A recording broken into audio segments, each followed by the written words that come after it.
좀 더 자세하게 보면요. 아까 용어를 우리가 다양하게 사용했다 그랬지 않습니까? 지금은 북한 이탈 주민인데 저희들이 좀 단순화해서 이렇게 표현합니다. 북한 이탈 주민 행동주의 성향이 상당히 높아요. 우리 심리검사나 여러 가지 검사의 척도들이 있지 않습니까? 행동주의 성향이 강합니다. 뭐예요? 이분들은 목숨을 걸고 자신의 삶을 아주 능동적으로 적극적으로 변화시키려는 의지가 아주 강하고 그 의지를 행동으로까지 표현하신 분들이에요. 우리 의지는 있지만 목숨 걸고 행동으로까지 옮기는 경우 그렇게 많지 않을 수 있잖아요. 결단력도 강하고 추진력도 아주 강합니다. 근데 이게 한국에 와서요, 대화와 타협보다는 좀 직접적인 행동으로 문제를 해결하는 경향으로 나타나기도 해요. 이 대화와 타협하는 것을 좀 비겁한 것으로 보는, 아니 남자가 말해 쫙 이래야지, 그런 남자들은 그런 성향도 나타나고, 이것이 좀 부정적으로 진행되면 일탈 현상을 나타낼 수도 있습니다. 하지만 긍정적으로 보면 어떤 악조건 속에서도 내가 명확하게 판단하고 결단을 내리고 그 삶을 개척하는 그런 긍정적인 요소도 갖고 있어요. 또 우리 공통적으로 좀 극단주의적인 성향이 좀 있습니다. 뭐냐면 사느냐 죽느냐, 독재와 민주, 사회주의와 자본주의, 완전 극단적인 차이의 삶을 오랜 기간 경험하고 살아오시고 또 목숨을 걸어봤거든요. 죽고 사는 것에 대한 선택을 해보셨기 때문에 좀 극단주의적인 성향이 일정 부분씩 갖고 있는 분들이 많습니다. 이것이 우리 사회에서도 적응하는데도 좀 부정적인 요인을 가져오는 측면이 있는데요. 또 많은 분들이 높은 기대 수준을 갖고 있어요. 한국 사회에 대해서. 왜? 내가 목숨 걸고 왔잖아. 내가 목숨 걸고 이 체제에 왔다는 것. 그리고 북한에 대해서 잘 모르는, 나만이 북한을 잘 모르는데 그 북한의 세부적인 부분들의 많은 정보를 대한민국 사회에 제공했다고 하는 것. 특히 목숨 걸고 내가 왔는 것에 대한 일종의 보상심리 같은 것을 갖고 있습니다. 물론 초기에 그렇죠. 초기에 이게 높다가 점차 낮아져서 일상적인 삶을 살게 되시지만 초기에 이런 측면이 꽤 많이 있습니다.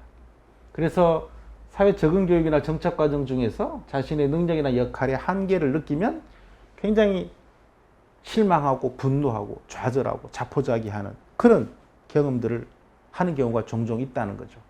내가 목숨 걸고 여기 와서 뭔가 짠하고 이렇게 삶을 완전히 내가 바꾸는 그런 삶을 살 수 있을 거라는 기대를 많이 했는데 막상 한국 와보니까 북한에서 교육받은 거는 잘 활용도 안 되고 북한에서 자기가 체험했던 경험은 여기 와서는 그게 무용지물이고 사회 발전 속도가 다르지 않습니까? 그래서 좌절하고 하는 그런 경험을 갖게 되는 경우가 있습니다. 또 대학이나 직업을 택할 때도 이 사무직이나 대부분 우리 그렇지 않습니까? 이 희망하는 분야가 자신의 어떤 능력이나 조건보다 좀 상향해서 하려고 하는 그런 측면이 매우 높게 나타나는 게 당연하지 않겠습니까? 저라도 목숨 걸고 훨씬 더 선진화된 사회에 오면 기대 수준을 높게 가질 수 있겠죠. 하지만 자신이 그것을, 그 능력을 맞추는 것은 또 별도의 노력이 필요한데 그 과정 속에서 어려움을 겪는 부분이 있습니다. 초기에 이분들이 오시면 나중에도 그런 분이 있습니다만 상당한 그 불안감, 신변에 대한 불안감을 느끼는 분들이 꽤 많이 있죠. 예. 일단 자신이 한국에 왔다라는 것을 북한이 알면 남아있는 가족들을 상당히 높은 수준으로 처벌하고 강제 이주시키지 않을까라고 하는 그 불안감도 있고요.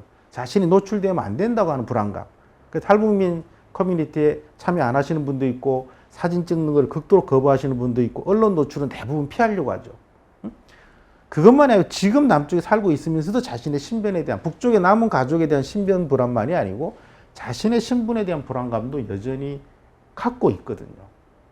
이거는 시간이 많이 지나도 잘 해소 안 되는 측면이 있습니다.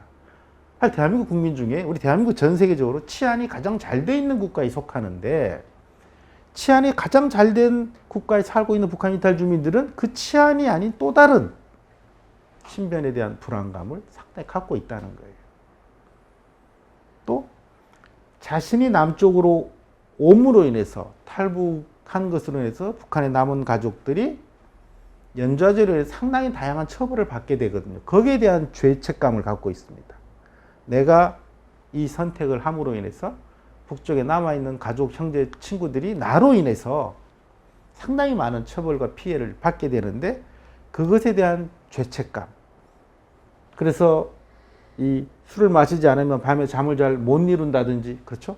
수면 장애가 오고 이런 부분이 사실은 또 긍정적으로 작용하기도 해요. 뭐냐면 북한들 주민이 정말 열심히, 정말 열성적으로 사는 분들 많이 있습니다. 어떻게 저렇게 열심히 살아갈 수 있을까?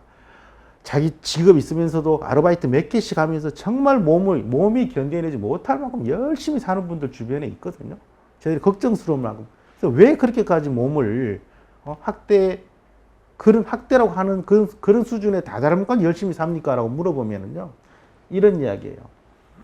내가 남쪽으로 옴으로 인해서 우리 가족들이 많은 피해를 봤는데 제가 그 가족들한테 보상할 수 있는 방법이 없습니다.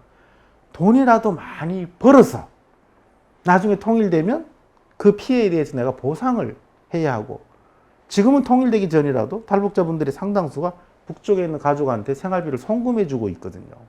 뒤에 제가 자세히 설명하겠습니다만은 60%의 북한 이탈 주민분들이 북쪽의 가족한테 중국을 통해서 송금을 하는 게 상당히 비율을 차지합니다.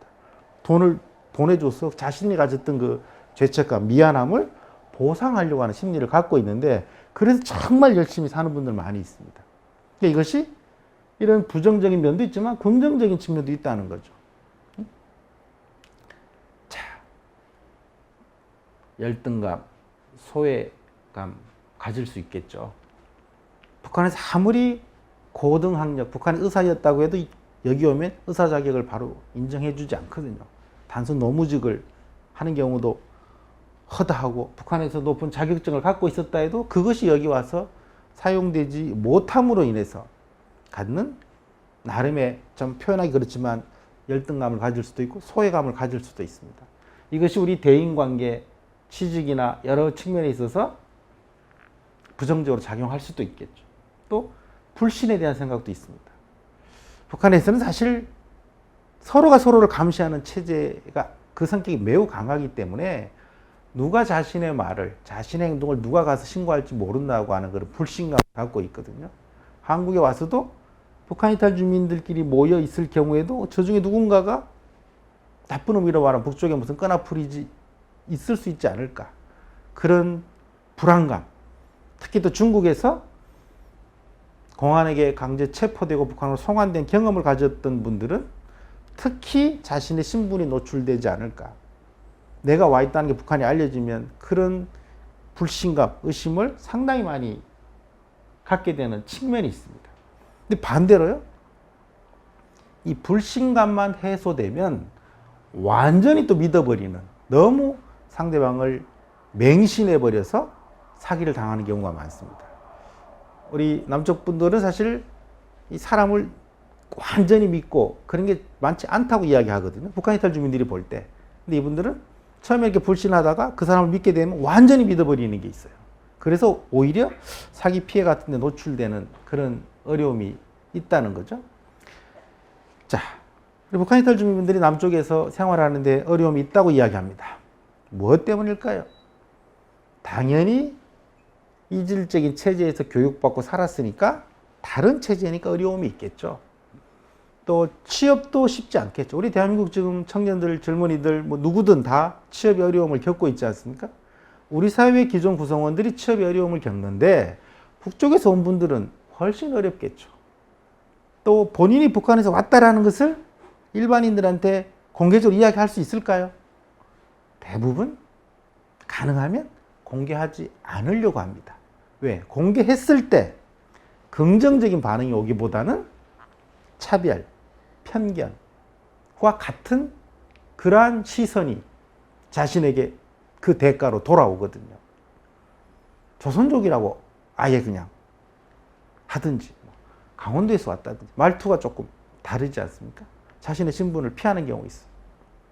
왜? 지금 여기에 이런 문제가 있습니다. 자, 대한민국 분들은 요즘 우리 애완견, 애완 고양이 많이 키우지 않습니까? 그거 키우지 않는 분들도 다 개 한 마리씩은 키우고 있다고. 무슨 개예요? 편견이라는 편견. 편견이 우리 너무너무 심하게 갖고 있다는 겁니다. 특히 누구에게? 사회적 소수자들에게. 다수 주류 사회 구성원이 아닌 소수적 특성을 가진 분들, 그게 종교적이든 그렇죠? 어떤 신념에 의해서든 그 중에 한 부분이 우리 북한 이탈 주민입니다. 북한 이탈 주민들한테 우리가 편견이 굉장히 많아요. 예를 들면 이런 거예요. 우리 북한하고 북한 주민하고 좀 나누어서 보자. 그런 이야기 많이 합니다. 북한의 당국자, 북한은 밉지만 주민들이 굶주리 고통받는 것은 다른 차원이기 때문에 주민들을 위해서 인도적 지원합시다. 그런 이야기 많이 하지 않습니까? 북한과 북한 주민을 나누어서 봐야 된다. 그런 이야기 많이 합니다. 그런데 그 북한 주민과 지금 대한민국에 살고 계시는 북한 이탈 주민은 또 전혀 다른 사람이잖아요. 근데 우리의 머릿속에 상당수는 북한과 북한 주민과 북한 이탈 주민을 동일시하는 문제가 있습니다. 예를 들면 어떤 거예요? 우리 참 안타깝지만 천안함으로 인해서 엄청난 우리 군인들이 희생을 했습니다. 연평도에 북한군이 포격을 해서 우리 해병대 군인과 우리 민간인이 사망하는 참 있을 수 없는, 있어서는 안 되는 사건이 발생해서 아주 안타까운 생명을 잃었습니다. 천안함 또는 연평도 포격 사건이 발생하면요, 그 직장에 그 뉴스가 막 나오지 않습니까?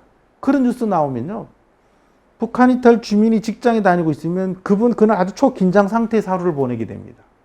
왜요? 직장에 같이 근무하는 남쪽 동료가 이 북쪽에서 오신 북한 이탈 주민한테 뭐라고 하는 줄 아세요? 야, 너가 왜 포를 쏘고 난리야? 왜 포를 쏴서 왜 사람들을 왜 죽이는데? 라고 옆에 북한 이탈 주민에게 남쪽 출신이 비난을 하고 탓을 합니다. 아니, 포는 누가 쐈는데요? 포는 북한 군인이 쐈잖아요. 북한 이탈 주민이 쐈습니까? 북한 주민이 쐈습니까? 북한 이탈 주민이 쐈습니까? 아니잖아요. 북한 이탈 남쪽에 살러 와서 직장 다니는 북한 이탈 주민 언제 포를 쐈어요? 이분들이 언제 남한 사람을 죽였습니까? 그런데 우리 남쪽에서 태어난 우리 대부분의 사람들이 너 왜 포를 쐈어? 왜 사람을 죽여? 라고 북한 이탈 주민에게 한다는 거예요. 이 말이 됩니까, 이게 지금? 근데 우리 남쪽에서 자라서 교육받고 사는 분들이 상당수는 이런 고정관념, 편견을 갖고 있고 그걸 북한 이탈 주민에게 그대로 대입합니다. 북한 이탈 주민분들 이런 상황이 발생하면 정말 큰 스트레스와 어려움 속에서 하루를 보내게 되거든요. 자, 우리 이런 이야기 하시는 분들이 있습니다. 이거 독일 통일 30주년 2010년 그 전후 시점에 독일 통일에 대한 세미나를 제가 있는 북한인권정보센터와 독일 단체가 함께 했을 때 독일 학자가 독일 통일에 대한 모습을 보여주려고 가져온 이게 이 사진이었습니다. 이쪽이 지금 서양의 배고 이게 서양의 사과거든요. 이 배가 참 서양배 참 맛도 없고 보기도 좀 좋지 않죠. 동서독 통일이 30년이 됐지만 자신이 연구자로서 봤을 때 독일 통일 성공적이라고 하지만 이렇게 사과와 배를 잘라서 실로 대충 꿰매놓은 것과 같은 거다라고 설명을 했습니다. 독일 통일 성공적이고 30년이 지났지만 연구자 눈에는 저렇다는 거예요. 제가 볼 때 지금 우리 대한민국에 와 있는 북한 이탈 주민 분의 모습은 이런 모습일까? 저는 이런 모습도 아니라고 봅니다. 어쩌면 사과와 배를 잘라서 반대편으로 묶어서 끈으로 묶어놨, 등을 서로 묶는 것과 같은 모습이지 않을까라는 생각이 훨씬 많습니다. 이 모습이 달라져야 되는 거죠. 그래야 정말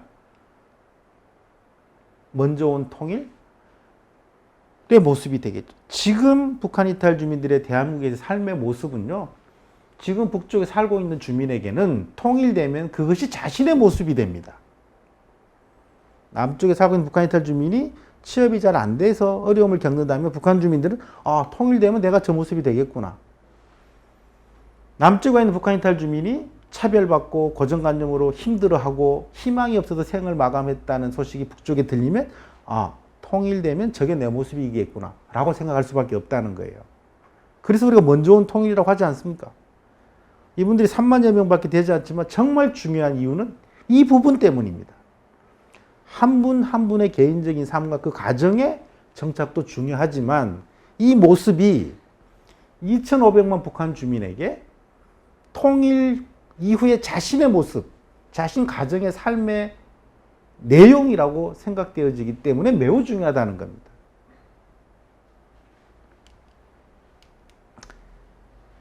남북한의 문화 차이를 인정한다고 해도 어떻게 갖다가 서로 조합할 거냐? 상호 이해해야 된다고 하지 않았습니까? 상호 이해가 중요하다고 해도 먼저 누군가 손을 내밀고 상대방을 알려고 하는 노력은 저는 더 다수인 사회, 더 발전된 사회의 구성원들이 해야 할 역할이다. 지금 남북한을 놓고 보면 대한민국이 훨씬 40배, 50배 이상 경제 격차가 있고 훨씬 선진화된 사회잖아요. 인구도 2배지 않습니까? 그러면 우리가 먼저 이해하고 우리가 먼저 손을 내밀어야 되는 거 아니냐라는 생각을 한다는 겁니다. 벌써 실현된 거 아니냐. 이런 제목을 달아놨습니다. 지금 남북한 대화도 전혀 안 되죠. 그렇지 않습니까? 남북 공동연락사무소 폭파했고 개성공단 이미 문 닫았고 금강산 관광 다 문 닫혔고 서로 연락할 수 있는 채널도 없을 만큼 남북관계 꽉 막혔습니다. 물론 정상회담도 여러 번 했고 좋은 시절도 있었지만 또 그런 시절이 다시 오겠지만 지금 아주 남북관계 꽉 막혀 있습니다. 근데 이런 상황에서 작은 통일이 벌써 실현된 거 아니냐고요? 맞습니다. 남북관계는 완전히 막혀 있지만 이건 정부 간의 관계가 막혔다는 것이고요. 실제 남북한에서는 한겨울에 시냇물이 완전히 얼어 있는 것 같지만 그 밑에는 졸졸졸졸 물이 흐르는 것처럼 남북한에는 일정한 교류, 일정한 서로 연계는 갖고 있다는 겁니다. 무엇 때문에? 북한 이탈 주민 때문입니다. 한국에 3만 4천 명의 북한 이탈 주민이 와 있지만 이분들이 북쪽에 남은 가족들에게 송금을 하고 전화를 하고 서신을 보내고 제3국에서 상봉도 일정 부분 이루어지고 있습니다. 그러니까 30여 명이 입국했다 그랬지 않습니까? 더 놀라운 건요. 그 중에 상당수는 다시 한국에 또 왔습니다. 북쪽 분이 목숨 걸고 남쪽에 왔는데 여기서 차별, 편견 이런 것에 힘들어서 여러 이유가 있겠죠. 다시 북쪽으로 갔다가 거기서 또 평양방송 나와서 내가 이래 왔습니다.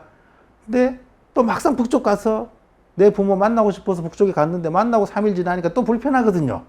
또 몰래 또 탈출해 온 분이 있습니다. 이게 어떻게 가능하냐? 현실입니다. 물론 예외적인 경우이지만 발생하고 있어요. 가족 재결합도 있을 수 있고 새로운 이산가족도 발생하고 있어요.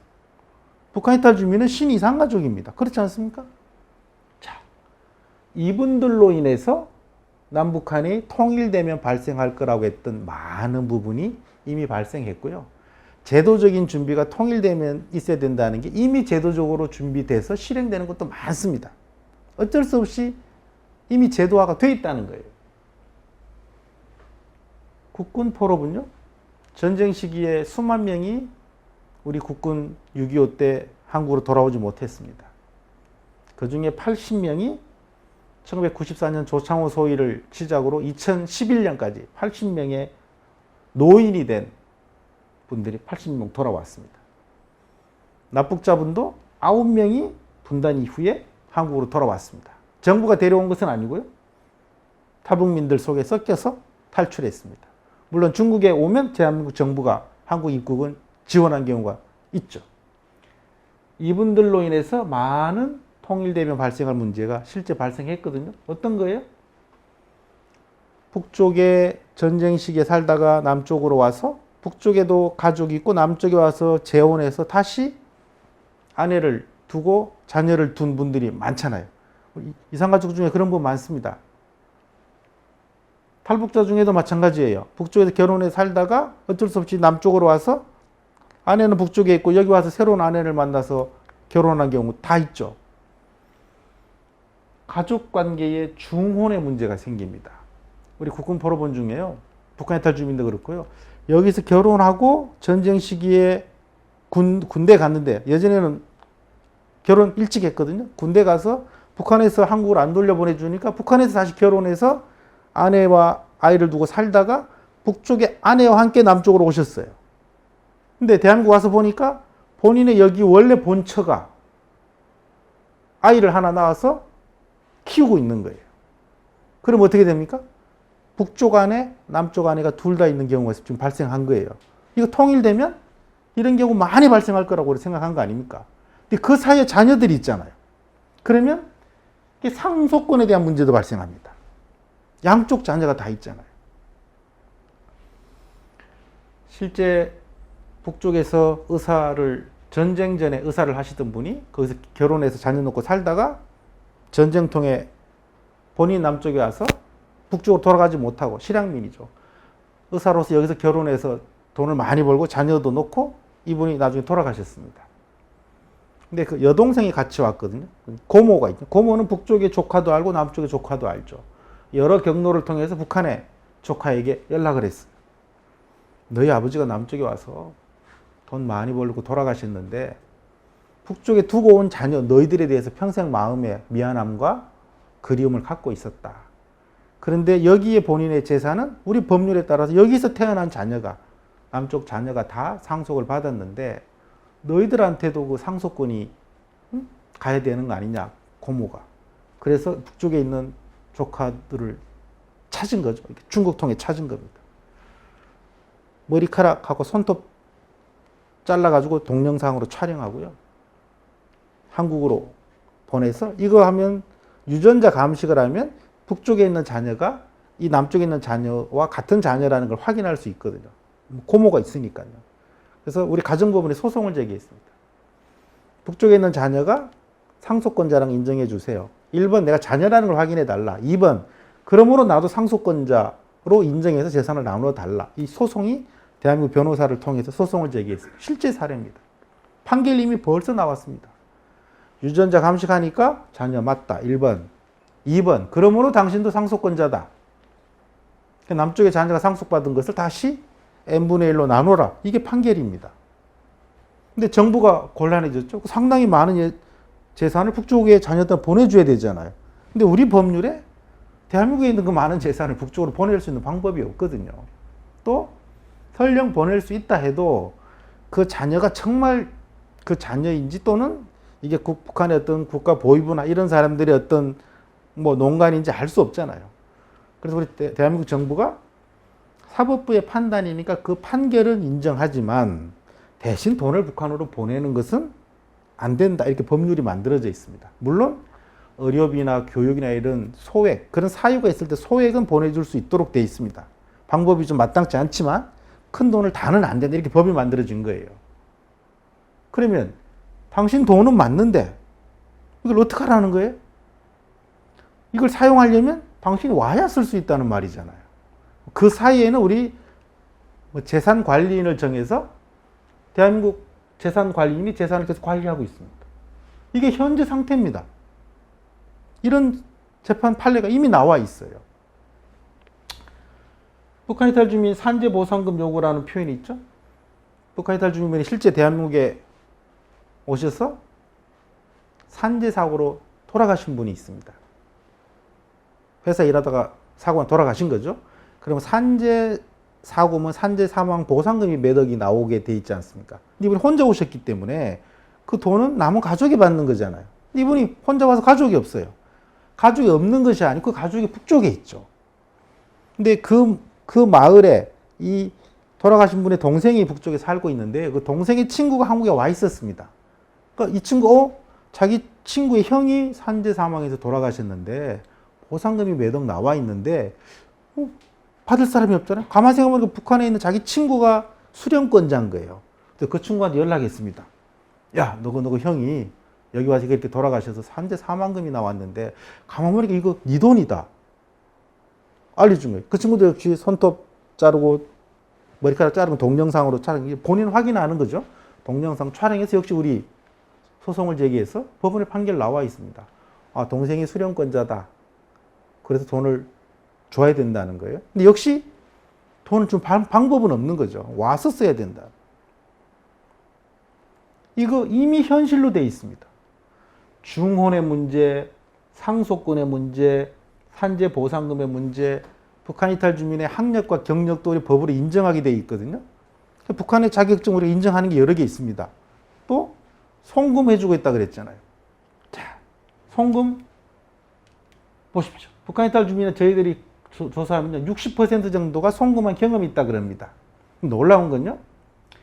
북쪽에서 오히려 남쪽에 있는 북한 이탈 주민한테 송금, 역송금을 한 사례도 나타나고 있습니다. 매우 드물지만. 북한 이탈 주민이 대학생이 혼자 남쪽에 와서 대학에 다니는 경우 있습니다. 등록금은 정부가 면제해 주지만 생활비는 기초생활 수급자 수준의 최소 수준밖에 안 나오거든요. 그러니까 대학교 생활 용돈이 부족한 거죠.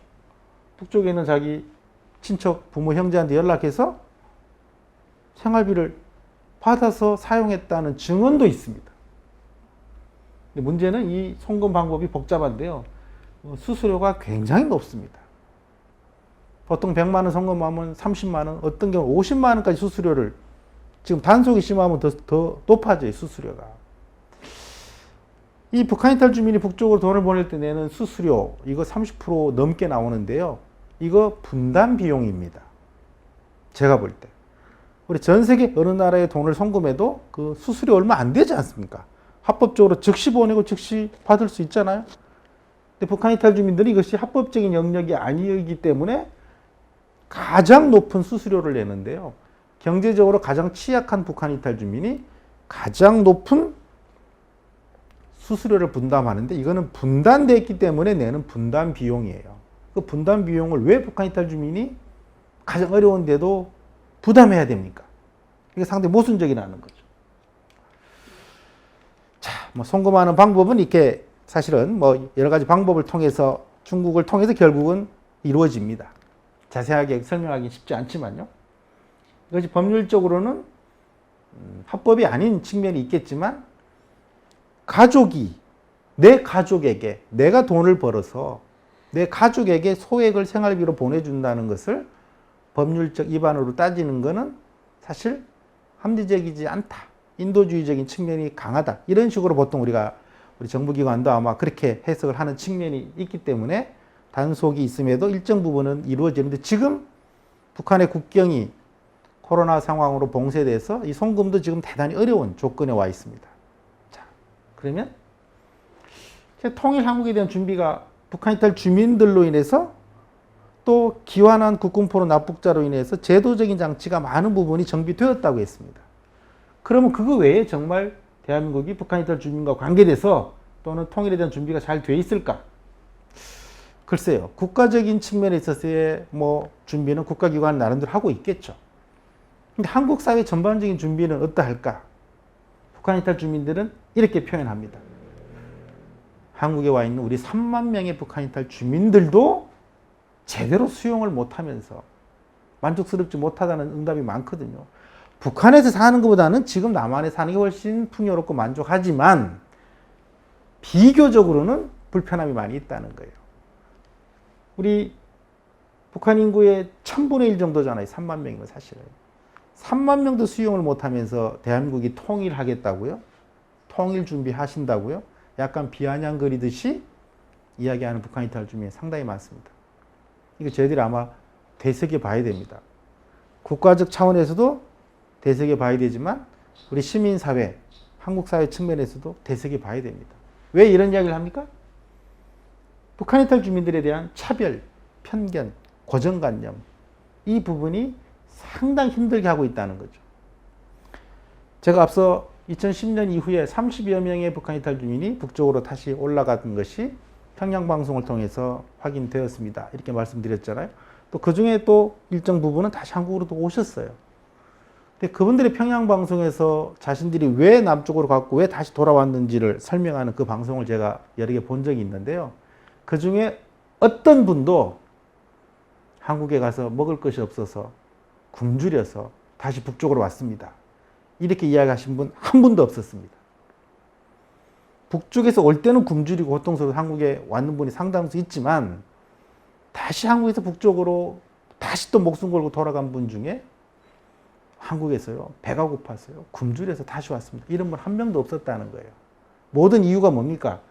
차별, 편견으로 내가 너무 서름을 당했고 너무 차별당해서 억울했고 그렇게 사느니 다시 북쪽에 가서 처벌을 받더라도